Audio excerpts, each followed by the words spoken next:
तर भाऊ कालपासून महाराष्ट्रामध्ये स्वगणना सुरू झालेली आहे. काय सांगाल एकंदरीत त्याच्याबद्दल?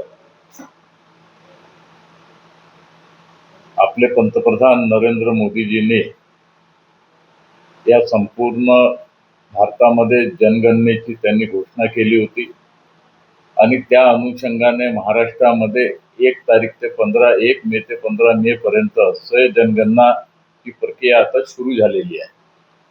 आणि म्हणून महाराष्ट्रामध्ये माननीय मुख्यमंत्री देवेंद्र फडणवीस साहेबांच्या नेतृत्वामध्ये आणि महाराष्ट्राच्या 13-14 करोड नागरिकांची जनगणना व्हावी त्या दृष्टिकोनातून 1 ते 15 मे त्यांनी तारीख निश्चित केली आहे.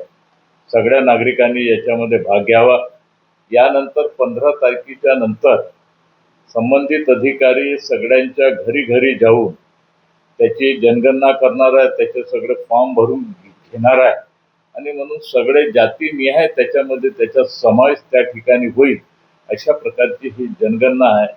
मी पंतप्रधान नरेंद्र मोदीजी आणि देवेंद्र फडणवीस साहेबांचे मनापासून आभार मानतो, कारण 2011च्या नंतर 2026 मध्ये ही जनगणना होत आहे आणि त्या दृष्टिकोनातून सरकारने चांगलं पाऊल या ठिकाणी उचललं आहे. स्वगणना सुरू झाल्यानंतर काँग्रेसचे नेते विजय वडेट्टीवार यांनी आक्षेप घेतलेला आहे. त्यांनी म्हटलेलं आहे की या जनगणनेमध्ये ओबीसीचा कुठेही कॉलम नाही आहे, ओबीसीला डावलण्यात आलेला आहे. विजय वडेट्टीवार साहेब हे अनेक वर्षांपासून काँग्रेसमध्ये ते मंत्री होते, आमदार होते, विरोधी पक्ष नेता बी होते, आताही आमदार आहे. परंतु त्यांच्या नेतृत्वाने त्यांच्या काँग्रेसच्या नेत्यांनी आजपर्यंत महाराष्ट्रामध्ये ओबीसीचं मंत्रालय व्हावं, ओबीसीच्या मंत्री व्हावं हे कधीच त्यांनी केलं नाही.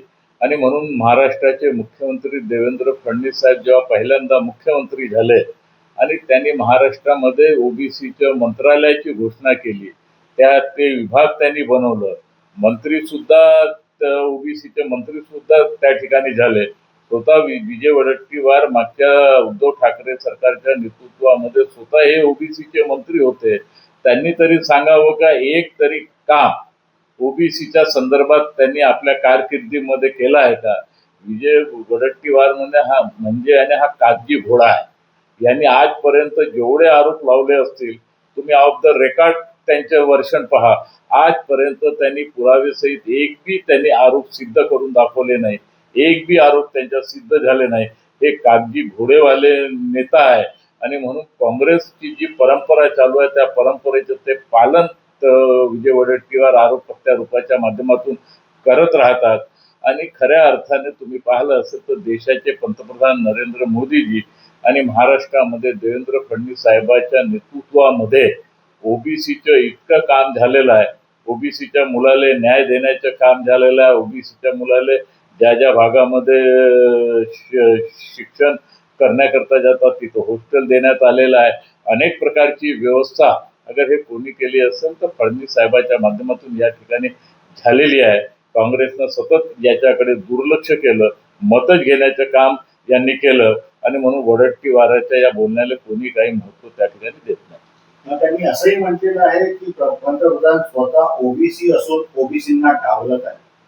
पंतप्रधान नरेंद्र मोदीजी हे ओबीसी आहे आणि त्यांनी सुद्धा ओबीसीचे आयोग देशामध्ये गठीत केलं. हे आजपर्यंत काँग्रेसने कधीच नव्हतं केलं. हे मोदी साहेबांनी ओबीसीचे आयोग गठीत केलं. आयोगाच्या माध्यमातून अनेक प्रकारच्या योजना ओबीसीला कसं भेटता येईल. आपले चंद्रपूरचे आयोगाचे अध्यक्ष भैया आपले अध्यक्ष त्या ठिकाणी होते, त्यांनी फार मोठ्या प्रमाणात काम त्या ठिकाणी केलेलं आहे. आणि म्हणून काँग्रेसने हे फालतूचं शहाणपणा सांगू नये. तुम्ही काय केलं, तुम्ही ओबीसी साठी काय केलं हे तरी तुम्ही सांगा. लेकिन 2014च्या नंतर जे परिवर्तन देशामध्ये आणि महाराष्ट्रामध्ये ओबीसी बद्दल आला आहे ते आजपर्यंत कोणीच करू शकलं नाही.